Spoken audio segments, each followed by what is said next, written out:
Hello everybody, this is episode 4 of The Secret Language of Feelings. In this episode, I will address what feelings are, where are they generated, and what the purpose of our feelings.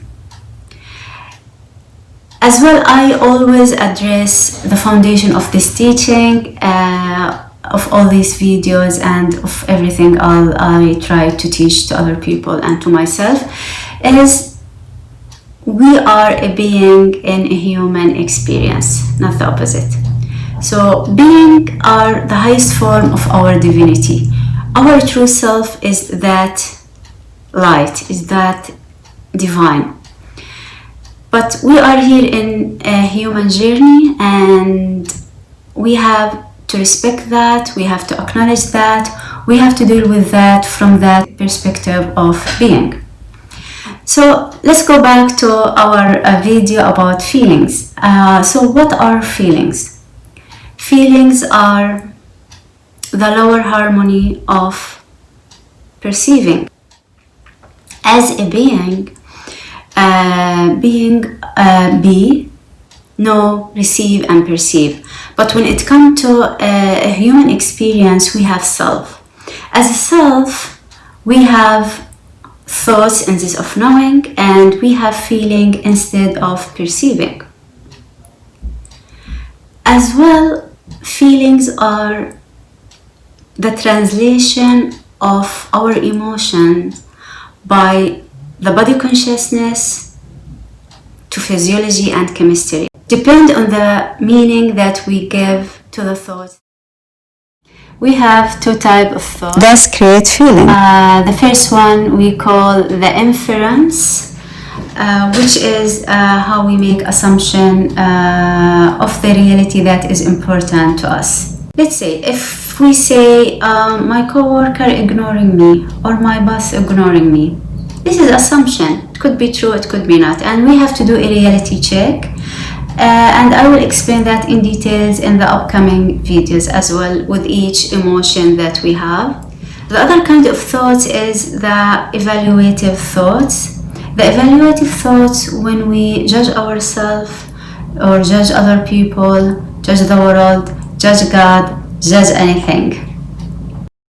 The evaluative thoughts is a fundamental in causing emotion and feeling, because it can cause constructive feelings and helpful behavior, or it can cause a destructive feeling and sabotage behavior, depend on the judgment or the meaning we give to the thoughts.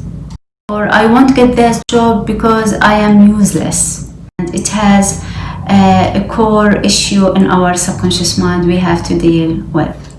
Now, where our feelings are generated.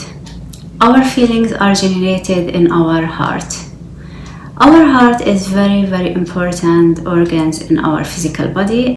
I'm talking as well as the higher heart. So let's start with the higher heart. The higher heart is like a sacred temple for our highest form of our divinity, or our soul, or our being, whatever you label it, that's fine.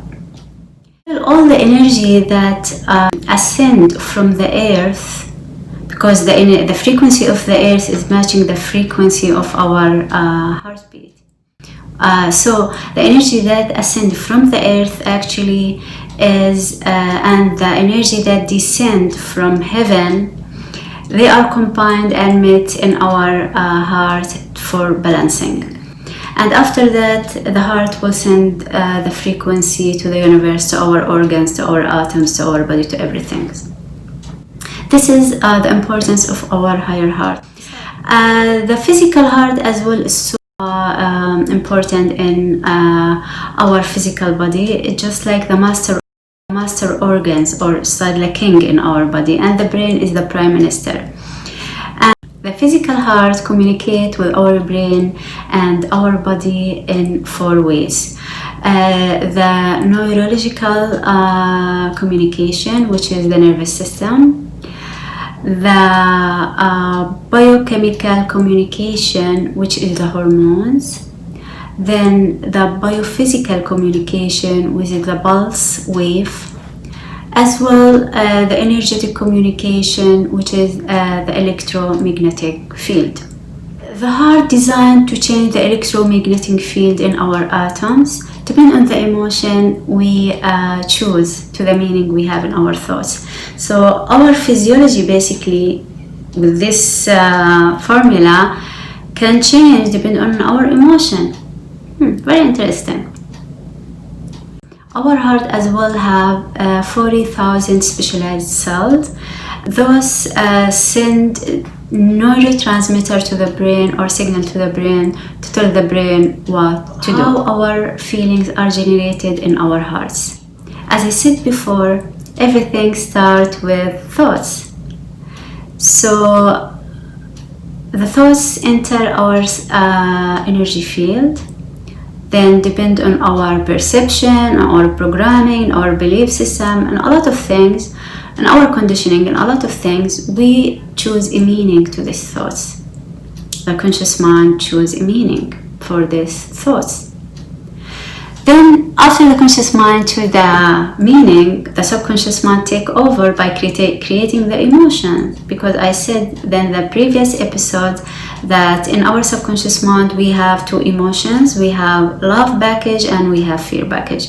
So depending on the meaning we give, the subconscious mind choose the frequency of our meaning, and it becomes from love or fear baggage. Then the body consciousness take over and take this frequency to the heart. Then the heart send all these signals, neurotransmitters to the brain to translate all these to a chemical and physiology in our physical body.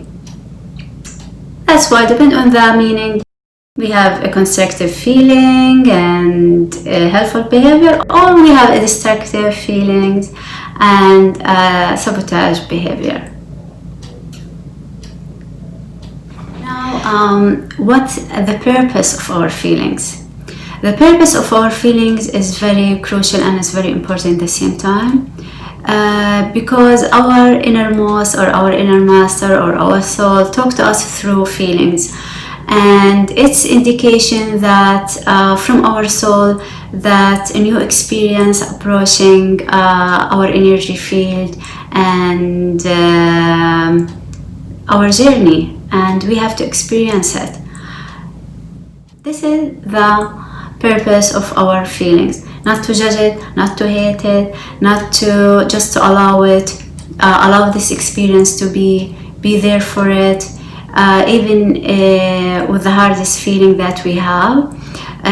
All these feelings need just to be recognized, just to be acknowledged, to be transformed, to be retained to the light of their origins, no matter how hard they are. Because the hardest the feeling is, the more we have the opportunity to transcend and to evolve if we respond and react to those feelings with compassion and love. I will give you a question. Ask this question to you 3 times a day, in the morning, in the afternoon, and in the night, for 1 week at least, and see how your feeling is shifting inside you when you ask this question. Ask, what if this feeling that I'm experiencing now is the best opportunity for me to transform, transcend, and evolve? Allow yourself to feel the energy, the shifting energy in that feeling, because each feeling is here to be recognized as a divine as well, no matter how much hard is it. Stay tuned for next episode of The Secret Language of Feelings.